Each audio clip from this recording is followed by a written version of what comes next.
Hello, my name is April, and I have written a series of stories for my friends for Christmas because I love them very much. So, this is one of the stories that I have written for my friend Lexi. It is called Navarchy, and I'm going to start. The Tale of Lexi, Aqua Monarch. Water is the most perfect traveler because when it travels, it becomes the path itself. By Mehmet Muran Ildan. Lexi looked up from the counter as the tiny silver bell above the shop door chimed. It had been a quiet day, which wasn't a surprise. The saturated clouds above Sentinel Village had been emptying themselves in the onslaught all day. Sentinel was a rather small town on the very edge of a lush forest known as Lumen Forest. The lines of trees rose like thin fingers to clutch at the town on two sides. The town was nestled in a bowl-like depression in a field of golden grass, smeared a muddy brown by the rain. Mountains were just visible on the horizon through the mist. Lexi's shop was nestled in the main square. It was a squat building made of navy blue brick. Over the door, a swinging sign read, "Apothecary." Oddly shaped puffs of smoke could be seen rising from the chimney at nearly all hours. Inside, lines of shelves spread along the wall to the left of the entrance.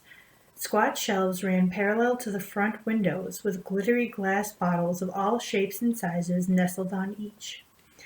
Labels in front of each bottle described the contents: draught of calm, sleep induction, cure for homesickness, and so forth. It was past these shelves that Jessica, Lexi's friend of several years, bustled as she entered the shop, shaking off her black umbrella, rivulets running from her black cape. "Hey, Lexi," Jessica said with a wave. "Hi, Dart." From his bed at the end of the counter, the slithery silver dragon with a dark blue ridge of scales along his back looked up and flicked his tongue in her direction in acknowledgement. He yawned, presenting the electric blue interior of his mouth to the women, before nestling his head into his tail once again and returning to his nap. "What's up, Jess?" Lexi asked the brunette. "I brought some bones for Dart," Jessica replied, removing a small leather bag from inside the pouch at her waist and tossing it onto the counter. When he heard the flop of the sack, Dart raised his head, eyes shining with interest. He rose, stretching his back like a cat before lowering himself to the counter. He skittered down the length of the wooden surface to press his snout to the cloth. Lexi brushed him away with a tut. "You'll light it on fire if you're not careful," she said, stretching the dragon under his chin as he chirped in indignation. "I have a feeling that's not all that brought you here," she continued, tossing the sack of bones onto one of the shelves behind the counter. Here, behind a pane of magic-proof glass and sealed with a special key, was the good stuff. The most powerful, most dangerous potions were kept here. Jessica shrugged, looking embarrassed. "All right, you got me," she said with a nervous chuckle. "That isn't the only reason I came." She turned away from the counter and trod toward the shelves, gently running her fingers over the bottles. Their colorful glass forms glowed softly in the light from the fire sprites flitting about the store. Glowing in soft rainbow colors, the fire sprites hung in midair, giving every surface in every bottle a soft, luminous glow. Lexi flicked the sprite away when it darted in front of her and tickled her nose. "Sometimes I hate these things," she said with a sniff. "They stir up the dust in here." "Might help if you dusted sometimes," Jessica responded from her spot between the shelves. Lexi snorted. "That takes time and effort." "I came because Miriam asked me to," Jessica said seriously. "She's been so busy looking after patients, she doesn't even have time to come here." "What does she need?" Lexi emerged from behind the counter, the skirt of her black and navy blue dress brushing against Jessica's leg as she passed. She headed for a set of shelves attached to the far wall and began to rifle through them. "Well, it's that sickness that's been going around," Jessica said, joining her friend at the shelf. "They still haven't found the cure?" "No," Jessica replied, shaking her head, "and Miriam is getting worried. She said a few children have gotten sick now." Lexi's mouth set into a stern line as she looked toward her friend. "Show me." Lexi brushed down the front of her dress as she knelt beside the plush white bed in Miriam's care room. The flames from the fireplace flickered along the almond-colored skin of the tiny boy resting there.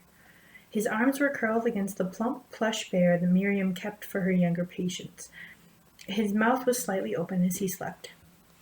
Lexi lowered her ear to the boy's mouth, listening to his wheezing breaths. Frowning, she pressed a hand to his chest. He was having difficulty breathing, that was clear. She could see small cherry-red sores on the roof of his mouth, and she was willing to bet they were elsewhere as well. She pitied the boy. It must have been difficult to eat with the pain. She leaned back and rubbed her chin thoughtfully.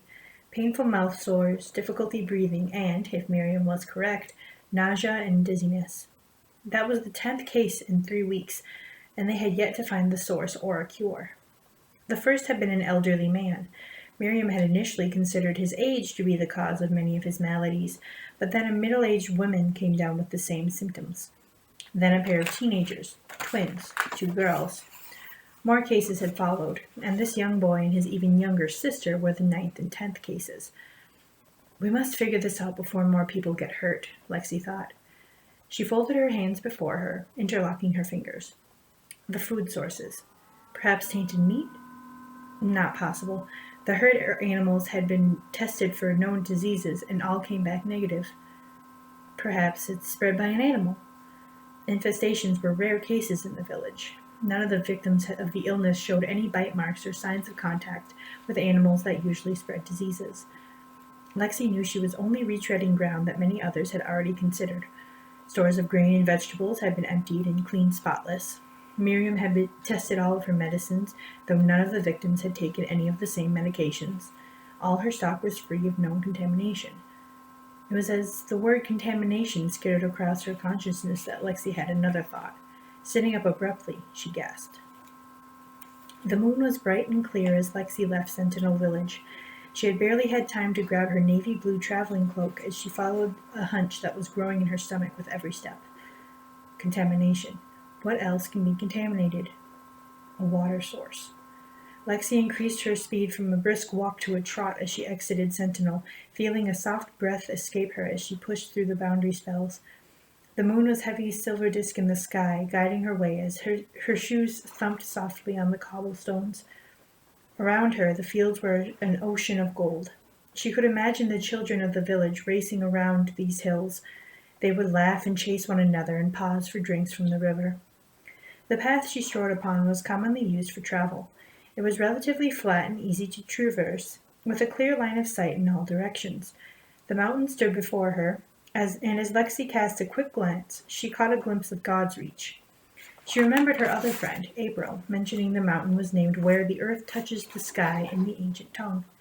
It was so named because when viewed from the ground, the mountain peak seemed to touch Aoyama, the brightest star in the sky. Lexi did not have much time to contemplate the skyline, however, as she rushed down the path toward the river. The river was a ribbon of ink in the night. As Lexi approached it, she could hear the innocent babble of the water. Turning her steps from the path, she carefully climbed down the slope. Here, the golden grains of fields gave way to thick green brush, and long blades of grass tickled her legs as she bent to examine the water. She heard something scurry away in the grass and wondered if she had disturbed a snake. Here, leaning close to the water, she noticed small ribbons of dark liquid, like oil, flowing through the otherwise crystal-clear water. She tilted her head and frowned a bit, her mouth set into a stern line. A lock of hair, dyed a shocking electric blue, fell from behind her ear to brush the surface of the water, and she pressed it back, still thoughtful. Then, reaching for the necklace she wore, she wrapped her fingers around the potion bottle that hung from it. She shook the bottle furiously, and the gooey blue contents glowed bright enough to illuminate the surface of the water. She let out a soft gasp at what she saw. The ribbons of dark liquid that had been illuminated by the moonlight flowed through the entirety of the river, spinning and churning in the currents. They weren't thick enough to blanket the entirety of the surface, but they appeared akin to paint being spilled in a bathtub. Lexi stood up abruptly and peered upriver, her hair falling from behind her ear once again. This wasn't a good sign. Lexi knew she had to move quickly. Crunching through the brush around the river, she began to follow the ribbon against the current, all the while keeping her eye upon the oily threads twining through the water. If anyone else had seen the ominous streaks of black, they wouldn't have dared drink from the river, but that was exactly it. They couldn't. Lexi alone could see them, and that was why she knew she alone had to fix this. Her travel wasn't without obstacles. The brush was thicker in this part of the fields where few, if any, travelers ever trod. The only ones to traverse this terrain were hunters, and even they tended to remain nearer to the mountains where the prey was more aplenty. Here, Lexi was in nearly untamed wilderness. The moon cast its milky glow upon the fields around her, the gentle slopes rising and falling like an uneasy sea. The grasses were restless in the midnight winds, their rustling reminiscent of waves. For a moment Lexi glanced up, finding the pointed fins of the whale-tail constellation, her favorite. She liked to imagine the whale, which took its name from an ancient guardian of the seas, was watching over her as she traversed the landscape. Her dress caught on a thorny branch, and as she paused to remove it, she caught a bubble of conversation over the rushing of the grass. She froze, then dropped into the grass, so only her pitch-colored hair and dark eyes were visible over the vegetation. Cautiously, she cast her eyes about for the source of the voices. She saw nothing until a warm orange glow blossomed across the riverbank. She narrowed her eyes, suspicious. Who were these people, and what were they doing all the way out here, especially this late at night? Lexi and the rest of Sentinel Village were no strangers to travelers. As Sentinel was the lone village between the Star Reach Mountains, where the capital lay, and the Lumen Forest, it was a common resting point for weary travelers. The journey to and from the mountains could be perilous, with hulking predators, poachers, and the wilderness itself to contend with, so it wasn't unusual to see people from the far reaches of the kingdom in the lands surrounding the village. It was unusual, however, to see any of them traveling this far from the village this late at night. The fields appeared to be friendly and warm during the day, but were full of dangers at night, including nocturnal devil snakes with diamond-hard black scales and poison that could kill a fully grown, fit man. Lexi wasn't worried about the wildlife. She had antidotes for most common poisons in her bag. In her time, she had learned that unexpected humans posed a far greater threat. So she watched with great suspicion as a small group of men worked their way from downriver, passing her hiding spot and continuing upstream. She could catch only snatches of their conversation above the roaring of the nighttime river, but she heard boisterous laughter. The orange glow of the lantern bobbed as its holder chuckled merrily. She waited until she was certain the glow had faded and the conversation with it before she rose from her hiding spot. She gazed toward the direction the men had disappeared before hastening after them. Lexi knew she was approaching the answer she sought when a terrible stench permeated her nostrils. It was the sickening stench of rotten meat and dried blood. It was the stench of something simultaneously long dead and freshly killed. Even simply smelling it caused a feeling like a cold ball of steel had settled into her chest. She swallowed around it and pushed on, the smell growing stronger until she crested a small hill at the side of the river and came upon a grisly, harrowing sight. It was a camp, clearly the destination of the men she had seen earlier. They had cleared away the brush and smattering of trees around the edges of the river on both sides and tamped the earth flat. In the cleared spaces, they had built massive mounds of dried grass and vegetation, and these piles were now alight, turning them into massive blazes. Lexi counted 7 total bonfires. Around these bonfires, in haphazard configurations, were makeshift tents, nothing more than animal skin pulled over a frame of sticks with a skin rug beneath. All around the blazes, large burly men sat, speaking loudly and drinking from wooden cups. They had bare chests, and from her distance Lexi could only make out blurry smears of black upon their skin, but she knew all too well what the markings were. They were followers of Asterix. Asterix was an enigmatic being, mentioned only briefly in the oldest books. He was as formless as smoke, seeming to slither in and out of history's consciousness. Details about him were few and far between, but rabid historians have been able to discern one thing they were relatively confident about. Asterix was a being of great darkness and calamity to humanity. He preferred the company of shadows and ghosts and was a creature of great ill will. He was also a natural purist.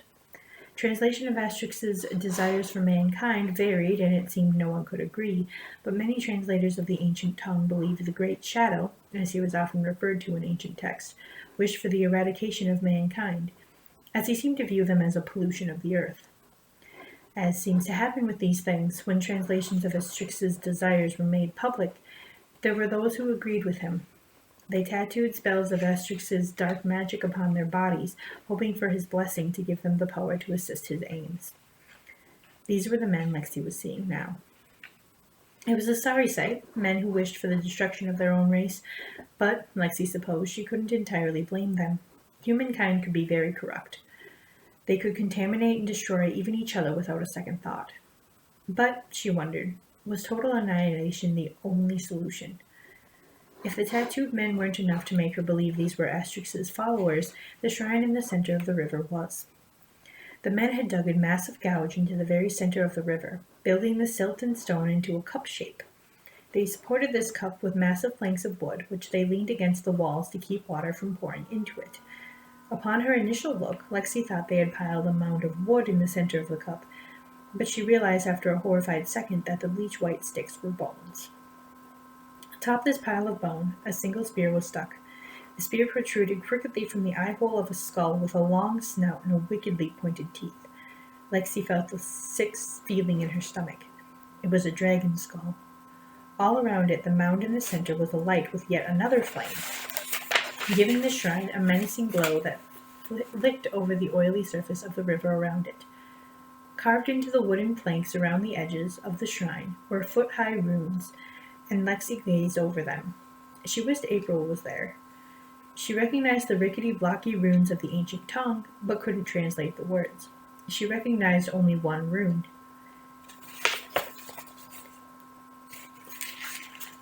This was the one she was very familiar with. It was the ancient tongue rune for dragon. After another long moment, Lexi realized there was a putrid smoke steaming from the shrine. When the smoke touched the river, it suddenly seemed to glaze over into an oily liquid, and Lexi realized she had found the source of the black ribbon she had seen. Her eyebrows pressed together, Lexi rose from the brush where she stood. Pressing her hands into fists, she approached the river. She kicked off her shoes and set them aside, then waded into the river until it tickled at her ankles. Taking a deep breath, she closed her eyes. She could feel the water around her ankles. It was a familiar feeling, one she had felt countless times as she gathered ingredients for potions. The water was her friend and her guide, and she had often found herself coming to allow it to flow across her skin when she didn't know where to go. Water gave her direction, was her guide and safekeeper, and now she needed to return the favor. Turning her head upriver, she set her eyes upon the shrine. It was a hideous blot, a putrid boil, a blight upon the river's clean bed, and she was going to clear it. Lowering herself closer to the surface of the river, she reached down and brushed her fingers against it. She took a deep breath and closed her eyes, touching her fingertips to the mirror-like surface. She reached for the magic flowing in the water in her veins, felt it trickle through her and bubble up, flowing to her fingertips. She felt the cooling sensation trickle down her spine. Navarchy, she murmured. The river's reaction to her magic was muffled, choked by the oily contamination, but soon it rushed to her, filling her muscles and veins with strength. Her body was an extension of the river itself, simultaneously its heart and its appendage. She took another deep breath and felt something tickle at the edges of her brain. It was time. Opening her eyes, she stretched her arms out to either side and brought them together in a giant clap. The water around her rose with emotion and formed a wave which began growing as it moved upriver, gathering the impure liquid as it traveled. Lexi held her pose, focusing intensely upon the shrine, until it became nothing but a bright glimmer in the wall of water between her and the camp. She heard the muffled cries of the men in the camp as they spotted the approaching waves, heard the clinks of their weapons as they surged toward the water to protect their beloved shrine from the Aqua onslaught. But what weapon can fight a force of nature? Lexi knew the instant the wave crashed against the shrine. She felt an immense surge of power, like a wall pushing against her. She gritted her teeth. She expected the shrine to be defended, but she hadn't been certain to what extent. Her wall of water surged around the cup in the center of the river, fingers of water reaching around the planks. Lexi felt every motion of it, feeling the tiniest droplets sleeping between the cracks in the wood and the massive waves flicking along the top lip of the cup. For a long moment, it seemed the force protecting the shrine and her water powers were equal in strength. But then her Navarchy found a weakness. One of the planks supporting the edges of the shrine was just a touch askew, and thus was not entirely sturdy upon the edge of the shrine. When her water force pressed against it, she felt a bit of a give. She knew then that it was all over. Focusing the entirety of her force upon that weakness in the shrine's defenses, Lexi pounded it until she felt the wood give way. The plank fell away into the surge of water, and after that, the force pushing against her suddenly lifted all at once. Lexi's immense force overwhelmed the edges of the shrine, the water finally licking at the edge and pouring into it, quenching the flames. It washed away the bones and the detritus that had fueled the fire, peeling away the layers of silt that had formed the bowl. The bones clattered against each other as they fell into the surf, and in their rattle, Lexi thought she could hear the indignant roar of a dragon. As the shrine was washed away, Lexi felt her reserves of magical strength dwindling. She gathered all she had for one final action. Drawing her arms up, she formed a tail shape in the surf, surging around what was once the site of the shrine. As the men in the camp looked on, horrified, a massive whale tail rose from the water, slapping the surface before returning to the river. With that, Lexi released her power over the surf. The dragon's skull brushed against her feet as the river's currents returned to normal. She bent down to pick it up. It would look good in her shop. Thank you.